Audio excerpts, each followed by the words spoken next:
So, when did counseling stop being about problem solving? Well, not anymore. Introducing solution-focused counseling with the unlicensed counselor. And now, here's your host, Steve Moak. Well, hello and welcome to another episode of The Unlicensed Counselor. My name is Steve Moak. I am the Unlicensed Counselor. As always, so grateful to be here on a boiling Scottsdale, Arizona day. A boiling week, month. I don't know. It is brutal out there. Stay far away from here. Go anywhere but walk around Phoenix and Scottsdale right now. You know, the funny thing is, before I jump into this, I talked to so many people and there's been news even across the country. I have friends texting me and they're like, oh, I can't believe how hot it is. I'm like, yeah, it's July in Phoenix. Like, hello. It's always this hot. I'm just not sure why it's making all the waves this year for some reason. I'm like, it hasn't even hit 120, I think, yet. So anyways, it's hot. It is what it is. We got to deal with a couple months of really hot to enjoy all the rest of the year and the beauty that comes with that and just the awesome place that we get to live here. So thanks for tuning in. Thanks for subscribing, liking, review, follow us on Instagram. Really starting to pick up some momentum. It's great to see some of the social channels really start to pick up some steam. Like I said, recently we just had another video do over 1.1 million views. So it's like whatever we're doing must be resonating, landing with some folks that are out there. And we sure appreciate you taking the time and listening. Today I want to talk about a certain time of the year. That time is kids are going back to school. You know, I'm a single dad, but I know for parents, like it's probably easier when the kids kind of head back to school. I know it's a lot of juggling schedules, a lot of camps, you got travel, you got summer fun, but sometimes, getting back into a routine can really be a bit of relief. So I want to talk about just some kind of counseling points, thoughts, nuggets, talking points for both you, the parent, things that you can be thinking of as you're kind of going into and setting up, hopefully, what is the start of a great year. And I also have a couple nuggets that, maybe you want to share this with your kids. Maybe this is a podcast. I keep it clean here at the Unlicensed Counselor that you could share with them and start to have a conversation, things that they could be thinking about as they're walking into a school year. School's not easy. In my previous relationship, I was a stepdad to a 2 all the way to a 15-year-old. And so I got to see firsthand a lot of different stages of life and kind of what that looks like as a parent, as a step-parent, co-parent, all those types of things. And we did a lot of good stuff. And we did some stuff that probably do a little bit better this time around. And now I'm a single dad. And, how can I take a lot of the things that I've learned both from my experience in growing up and my parents and then being a co-parent and all this stuff. And I really thought, okay, we're getting ready to head back into a school year.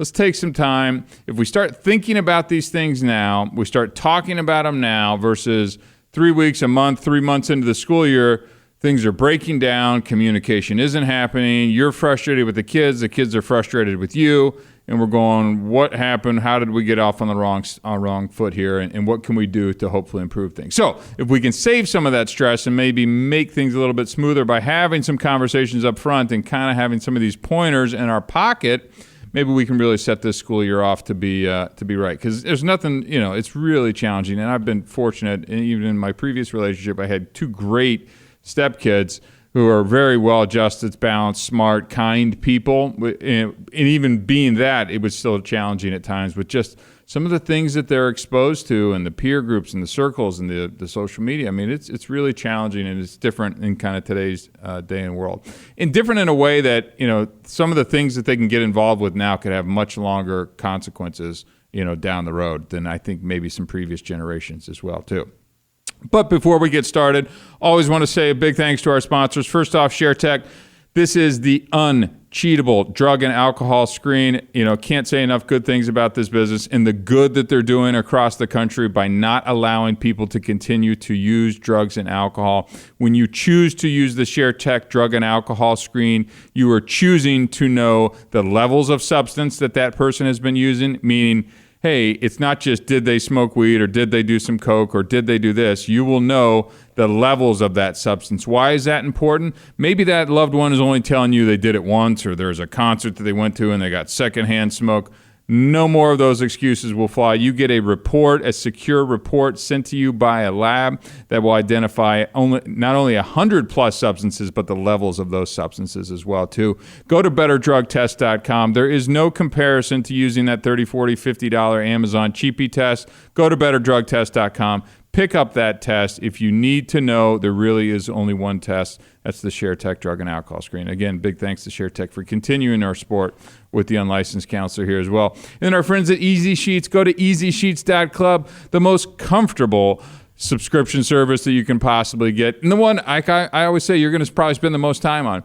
You're going to sleep 7-8 hours a night on something. Why not have it spend 10 times 30 nights, 31 nights a month, whatever that is. I guarantee you're getting the most value out of the Easy Sheets subscription. It starts at $50. They'll send you a professionally cleaned and pressed set of sheets of your choice right to your front door.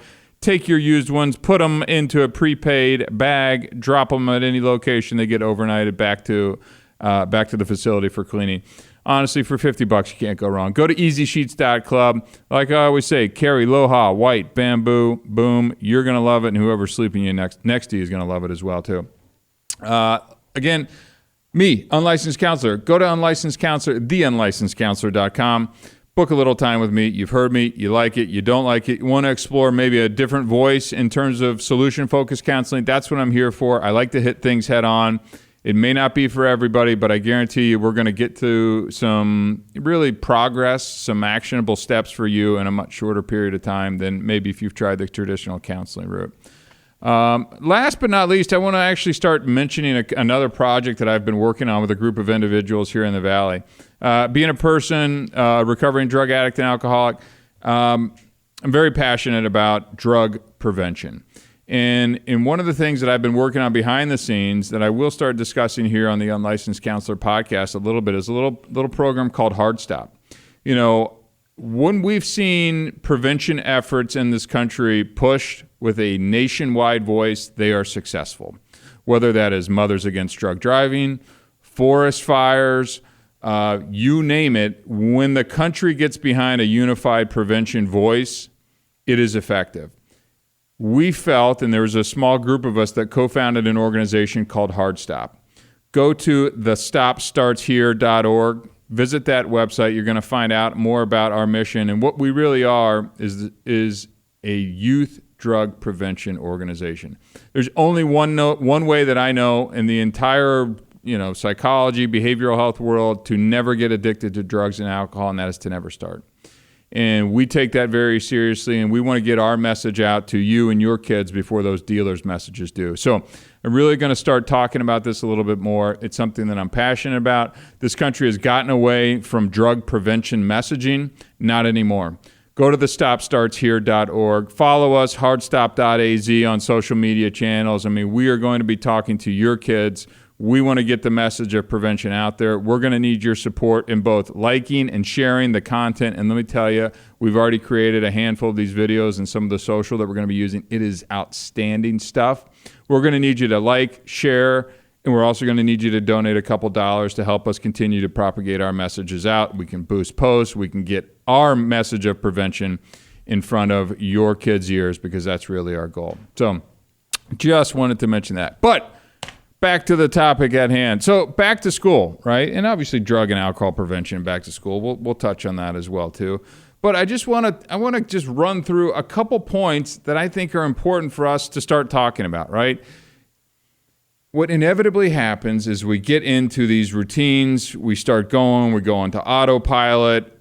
Kids are doing this. Now we've got school, we've got carpool, we've got homework, we've got practice, we've got, all of a sudden things just start to go.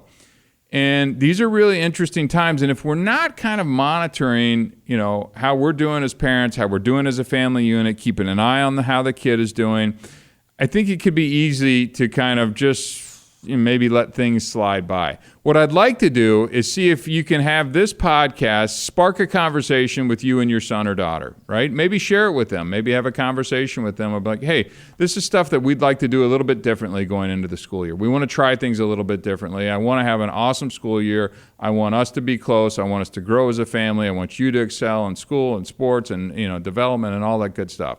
So here, the first couple points I want to run down the list are specifically for parents, right? So let's start, number one, with establishing a consistent routine, right? So this could have, our structured daily kind of activities, the schedule. That includes kind of when the kids study, when we're doing dinner. And I'd really like to see if you could do a little dinner together, if not every night, maybe Sunday nights or whatever it is that kind of fits in your schedule. But I do think having a great family dinner is a key thing and something that I'm going to be bringing into my own house as well. It's me and my daughter, who's 3. And we only have 50% custody. So I don't get to do it all the time, but it's something that I feel it's really important. But if you can find a way to create that routine, I think it's going to help you as the parents. It's going to get the kid ready. And I would even suggest getting this routine started maybe a little bit before school. I know a lot of people use every last day of the summer right up until vacation, and more power to you if you want to. But the better you can start to set those routines and kind of get into them and communicate out of this is what you'd like to see, happen as part of the routines, whether it's bedtime, exercise, homework, when you're waking up, how we're waking up, when we're leaving, this is when the car's going, all that kind of good stuff. Really start to set that. If you need to write it down or send out calendar invites, whatever it is, find a way that works for you and within your family unit, right? Number 2, we want to make sure we're fostering open communication. So we want you and your kids to be able to have great conversation around tough topics. That's something that I'm very passionate about. It's much easier said than done. So how do we do that? I think it starts by having set aside time where you can kind of encourage them to talk about, boyfriends, girlfriends, homework, peer group, who's doing what, are people drinking or using or smoking or vaping or maybe having sex, and they're privy to a lot of things at a lot earlier age than maybe we might be used to. See if you can get them to start talking about their feelings a little bit more. How's it making them feel when you're seeing certain things like that? I've seen this firsthand in my previous relationship and just the having a teenage girl in the house too, and how challenging some of those peer groups can be and relationship dynamics within that, and really keeping a close eye on that. So, you have an idea of what's going on in your son or daughter's life. You want to know what's going on at school? And see, now this is directly to you parents, see if we can be an active listener. I know we want to jump in and fix everything. See if you can sit down, see if you can listen. We've put the phone down, we've got the laptop, you're not taking a work call or whatever it is, right? Maybe you need to go out of the house and get an ice cream so you're kind of a little bit more casual about it. See if you can listen without trying to solve those problems immediately and without judgment, right? Right? Let's just take a breath and let them kind of talk.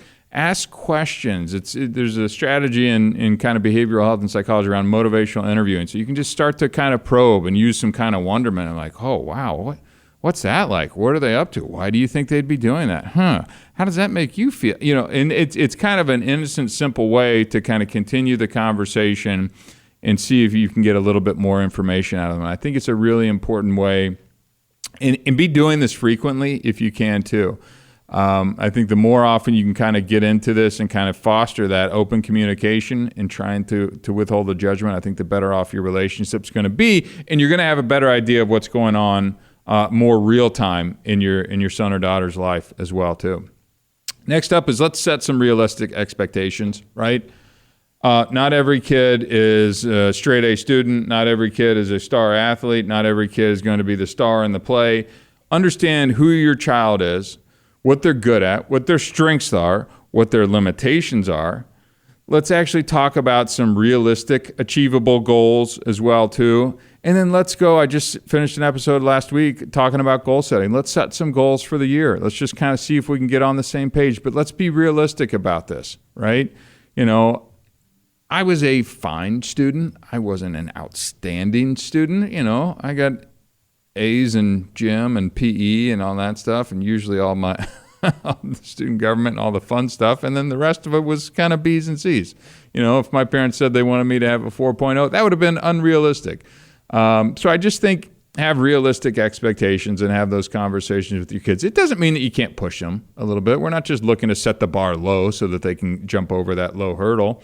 Let's actually have it, mean something, but let's also be realistic about exactly who your kid is and what they're doing as well too, right? Number 4, let's be involved in their school life. Attend the parent-teacher conferences, the school events, Stay informed about their progress, right? Look at their report cards. Find out what kind of challenges that may be facing them, right? Stay involved, right? If you're a single parent or co-parenting, I know it's not always the most fun to necessarily see that other person, but I think you do have to kind of put on a united front and try and, get there together and do it for the kid, right? So that you can find out what's going on. There are going to be decisions that will be made that'll be better made together than one person kind of independently or kind of having conflict over those types of things. And I'll say this too. I put this on one of my notes as well too.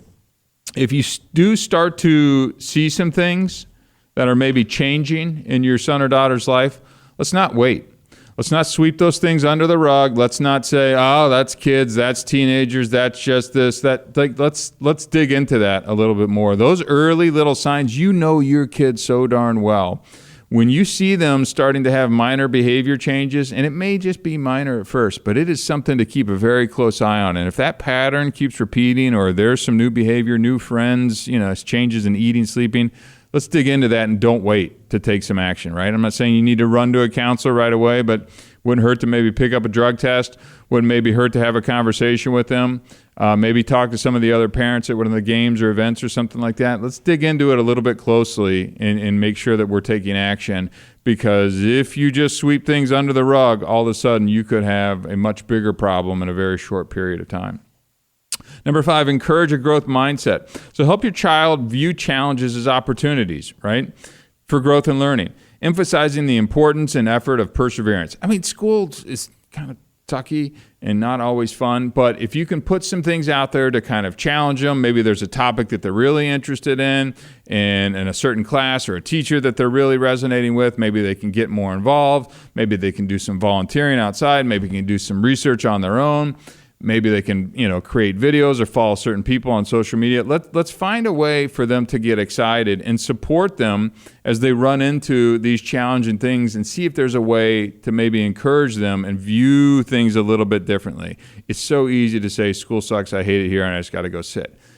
See if there's a way that you can dig into that a little bit more and maybe like, look, it seems that you like, Mr. Such and Such in the science class. Maybe we could talk to him about working on some projects on our own. Maybe we can find a way to make this a little more challenging and fun, and see if we can bring some interest back into it. I know I've seen that in a lot of kids and students that I've worked with. It's like, I just hate school. Like, that's just kind of a mantra. So, seeing if there's a way to kind of shift the mindset and how you're viewing the perception of what school can be, and kind of supporting them and challenging them through this. Number 6, maybe could have even been number 1, limiting the screen time, right? Establish some guidelines for screen usage to ensure a healthy balance between technology and other healthy activities. I mean, the screen time, social media, all of that is a big topic that we as parents need to address early and often. I am a believer in making sure that you're going through your kid's phone, right? I think you need to know exactly what apps they have on their phone, look at the content that they are sharing, look at the messages they are sending and things, and be sure you're checking all of the apps that have disappearing messages and things like that. And then also inquire about what some of these other kids are doing. I know, again, hearkening back to my previous relationship, we would see content that other kids were sharing, and it was concerning. I will say concerning, especially young girls sharing pictures and things like that. It was concerning. And I think it's great if you have a community of parents that are able to talk to one another and be like, hey, I just want to let you know, this is what we're seeing. This is what, I just saw come across. Are you aware that this is happening? And those things can turn into, scandals in the school and sexting and extortion. I mean, it is really significant stuff that has profound impacts on the kids when these things kind of escalate, and they can escalate very quickly. So really just kind of making sure you're talking all things social media and setting some boundaries around that too, and be reasonable with it, right? I mean, you can't be a parent who's on your phone 90% of the day and expect them to be on 10% of the day. That's BS, right? So, hey, mom and dad, I'm willing to do this. Are you willing to do this? Right? I think that's a reasonable way to approach this. Let's hold each other accountable on this, right? If there's a way, number 7, to help teach some problem-solving skills, help your child develop some effective problem-solving techniques to handle academic and social challenges, right? I think it's a really good thing. I was involved in student government, and I found that to be a really positive influence on me. It taught me public speaking, something that I wasn't necessarily good at, but I was able to get out there and continue to do it. I think problem solving kind of is a snapshot of life. The better, sooner that we can start to create those habits and how to achieve problem solving and doing that in middle school, doing that, or maybe even elementary, middle, and high school. I think that you're going to set your students up for success, especially maybe as they're going off to college and have to do that stuff on their own. If you're the parents that just continually kind of do everything for them, how well is that really setting up your kid as they walk out the door? Right? So find a way to potentially be able to help teaching them some problem solving skills. Number 8, always one of my favorites, self-care, right? Encourage your child to engage in activities that promote mental and physical well-being, such as hobbies, sports, and spending time with friends. So at the gym, I go to a bunch of high school kids. I play basketball with them, good guys. I've been encouraging them to join me in the hot yoga class, right? It's something that I found a lot of value in. And I wish, I don't say all this to them. I'll say I wish I would have found it sooner, but if somebody would have introduced me to that at a much younger age, I'm just like, what could the trajectory have been? Will that have changed everything in my life? Probably not, but it might have provided some balance or an outlet. Same with meditation, right? Same with some of the other sports that I've gotten involved into later, or hiking. That's not something that I necessarily did.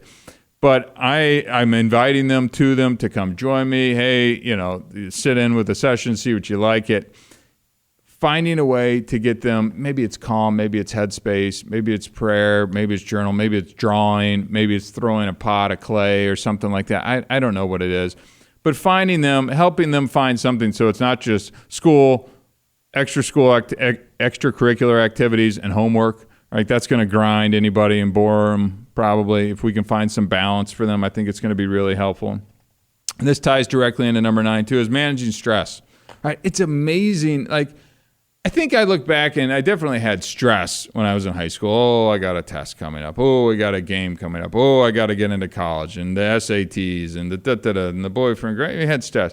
But I feel like some of the stress that I see on some of the middle and high school kids face today seems too much. It seems above what it should be for kind of normal adolescent stress. So I think it's really important that we're teaching some stress reducing techniques like deep breathing, mindfulness, or engaging in relaxing activities, right? Again, how are you going to know what activities they like? Foster open communication. Talk to them about that. Maybe invite them to do it with you. Hopefully you're being a good role model and example to these kids as well too. Again, invite them to do things with you that maybe you already do. And I think it's a great way to spend some time with them and then also get their interest in kind of some new activities as well. And number 10, this is the last one for the parents to kind of keep in mind. Let's celebrate those achievements, right?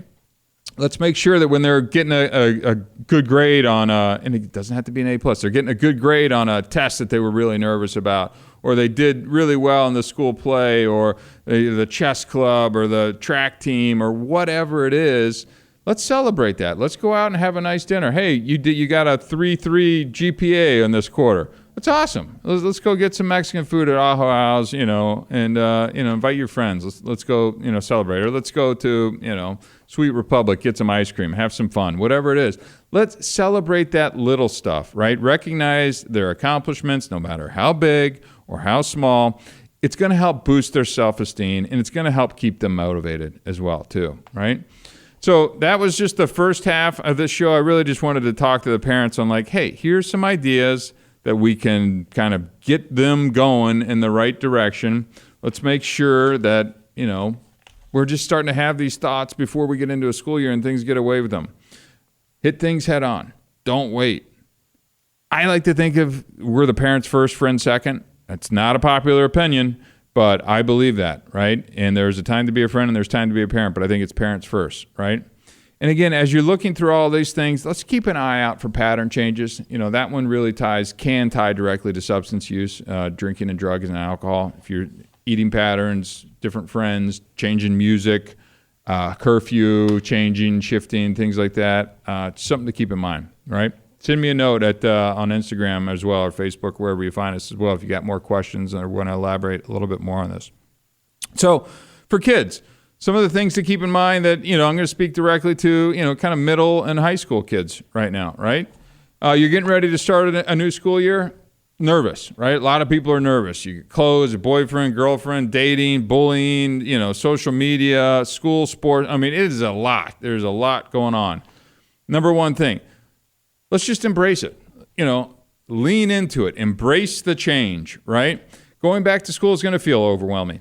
Accept that. It just is. It's going to feel overwhelming for everybody for a wide variety of reasons. But remember, it's a new opportunity.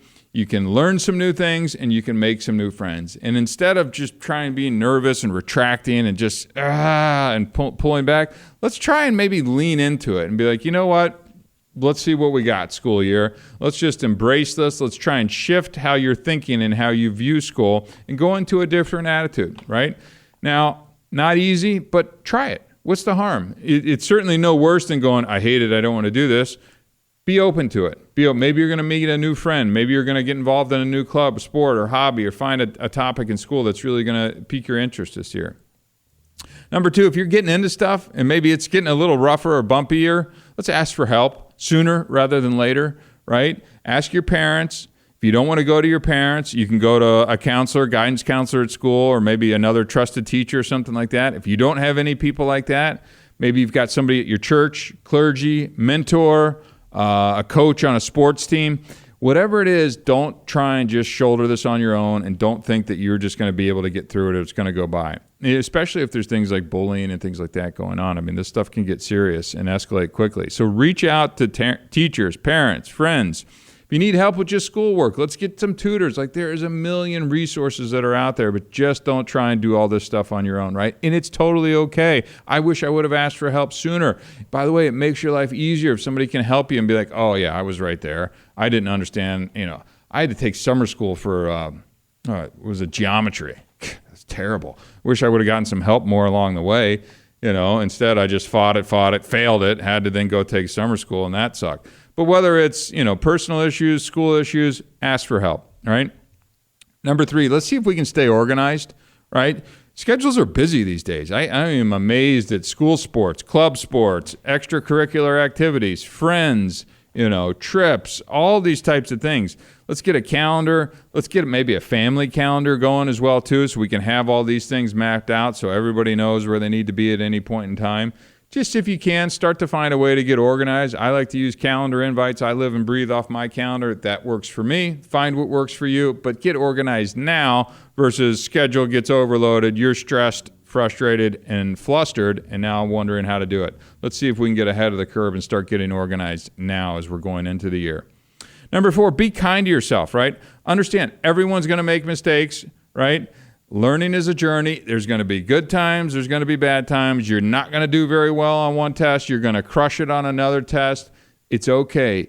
Go easy on yourself. No matter one test score or one class that you miss or whatever isn't going to make or break any of your, high school, middle school, or collegiate career at this point in time. So go easy on yourself. Number 5, let's see if we can make some friends, right? This is, as a 44-year-old guy looking back and was like, man, I had a great time, but I had a lot of friends, but I also made an effort to go and seek these friends. I was involved in sports. I was involved in student government. There was a youth group called Young Life that I was involved in. I went to church. I just did a lot of different things, and I actively sought out to make friends. And when I look back and I talk to people and they're like, oh, I hated middle and high school, I'm like, it's weird to me. I'm like, why? And they're oftentimes like, I just didn't have any friends. I didn't have anything going on. And it's like, well, that's kind of on you. I mean, if you just stayed at home and didn't do anything, enjoy this experience. One day you will look back and wish you'd taken greater advantage of the opportunities that are being afforded. You don't pay rent. You get people that put food out on the table for you. You got Netflix. You probably got a TV or an Xbox. I mean, you got a good little life going right now. Enjoy it. Right? And see if you can think about it that way too. Like, this is pretty cool. But go out, try and make some friends, engage. Not only is it going to make you feel better in life, but it's a good social skill to have as you kind of develop into more of an adult as well too. All right? Number 7, let's make sure that we're taking some breaks as we're studying and in school here. I know it's real easy to just dive into this and kind of constantly be on the go. Take a break. Make sure you're doing okay. None of this candidly means all that much in the big scope of things right now. Go easy on yourself. That test will still be there. Take a breath. Find some ways to enjoy this. Put it all into perspective. make sure that, you want to study and be prepared for the tests appropriately, but we don't need to go crazy and think that this is the end all be all, whatever happens on this geometry test. And hopefully you can do better than I did, because mine was terrible. And you know how often I've used geometry, Robin, in my life? Absolutely zero is the answer, folks. So thanks, Mr. Randy, whatever your name was, my teacher back in Kokopah Middle School, for sucking a summer out of my life. That's what you get to do when you have your own podcast now. It's ridiculous. 0 times is how I've used it. Anyways, okay, number 8, participate in activities. This kind of dovetails into some of the other things that I'm talking about. Get involved in clubs, sports, activities, church group, book. If with social media and the content and fun, start your own podcast. I mean, look, this is a blast. Whether you have 1 listener or 1 million listeners, going out and finding things that make you happy and taking chances. I wish, in all honesty, I had started a business earlier in high school.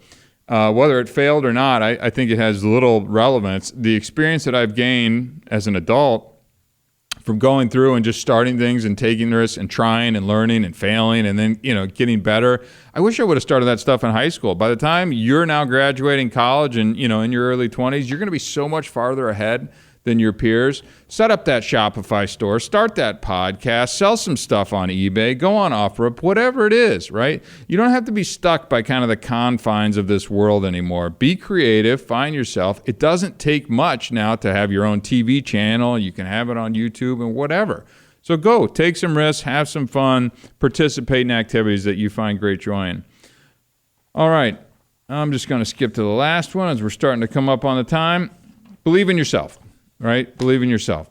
A little cheesy, but as I was saying, as I look back on kind of my journey and things like that, I'm like, man, if I would have done this and that and the other things. It's like, don't have that woulda, coulda, shoulda thing. Start now. If you want to start that YouTube channel or you want to start that, that business that kind of flips thing, I don't know what it is that gets you going every single morning, but go do it. Go try it, right?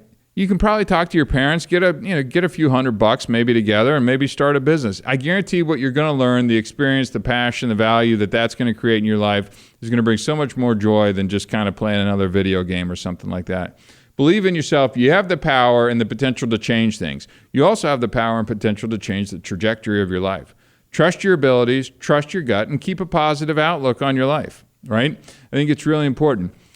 And the icing on the cake for all these things, drugs and alcohol will take all of that from you should you start to do that. I know that you're going to be in middle and high school and these things are going to start popping up and people are going to be going to parties and things like that. My suggestion, if you want to be able to kind of avoid that, have some built-in excuses, right? Tell kids, I'm not encouraging lying, but there's a slight bending of the truth of my parents are going to drug test me. They got this ShareTech drug test that they sit on the counter at home that if I come home and I got bloodshot eyes or I smell like booze, I'm going to get drug tested. And I lose my car. I'm going to get grounded. I'm not going to be able to go out, right? Keep that stuff in mind. And by the way, tell your parents what's going on too, right? Fill them in. It's like, oh, geez, Tommy and Susie over here, they're running off and I think they're doing some drugs back there. You don't want to be a narc, but you got to be like, look, here's what's really going on in my social circle. Can you help me out here? Can you give me some outs? Can you buy that drug test, right? So that I can have an excuse to say this, that I can't do this, that, and the other thing, right? 2 last points. Try and think of some things every once in a while from your parents' side, right? As a kid, you're just like, it's your world. You're out there. You're living. You're doing your thing. Have fun. I mean, I want you to have fun. But every once in a while, try and think of what it could potentially look like from the parent side of this thing. I think it just may give you a pause in your perspective as well, too. If you're going to engage in this type of behavior, be like, oh, man, what would they think if I was really out there doing that? So just a couple little nuggets I thought was interesting that, hey, look, if you share this podcast with your parents or your parents share it with you, listen to it. You may think it's total BS and you don't like any of it. If you've got your own ideas, go for it. One of the things I always say as the unlicensed counselor is just take action. If you use none of these or all of these, good for you. I don't care. I'm simply here as a tool to hopefully spark some conversation so that now you can start your school year successfully and have your family be a little tighter, hopefully avoid some of the pitfalls and really start yourself out and set yourself up for success. That is it from this hot day in Scottsdale, Arizona. My name is Steve Moak. This is the Unlicensed Counselor. Until next time, thank you very much.